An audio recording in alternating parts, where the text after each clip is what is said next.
আসসালামু আলাইকুম ভাইজান, কেমন আছেন? ওয়ালাইকুম আসসালাম ওয়া রাহমাতুল্লাহ। ভালো আছি ভাই, আলহামদুলিল্লাহ। ভাই আপনার নাম কি?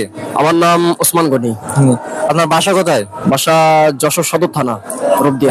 আজ যে যশোর 3 দিন ব্যাপী তৃতীয় দিনে আজকে আজহারি সাহেবের যে মাহফিল, এই মাহফিলে এসে আপনার কেমন লাগছে? মনের বক্তব্যটা আপনার আমাদের সাথে একটু প্রকাশ করেন আর কি।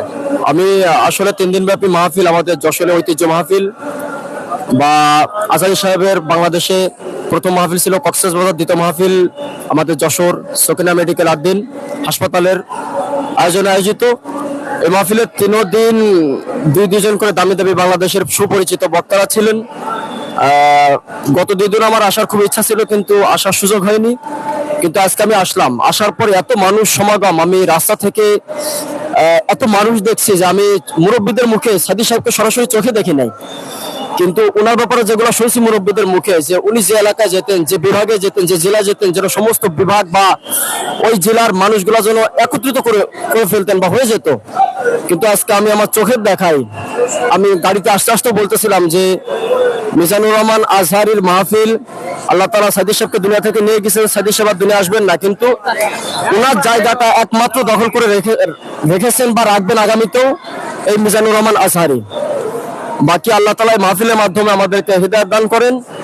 আর আস্তে আস্তে আমার একটা অভিজ্ঞতা, সেটা হলো যে ওয়াজ মাহফিলে অনেক কষ্ট হয়েছে। ভিড়ের ভিতর থেকে আমার এক পর্যায়ে মনে হয়েছে যে আমি ভিড়ের ভিতর ঢুকে যেন আমি মারা যাব, এবং আমার চোখের সামনে দেখছি যে মানুষ কান্না করতেছে, ছোট বাচ্চারা ভয় পাচ্ছে, কান্না করতেছে।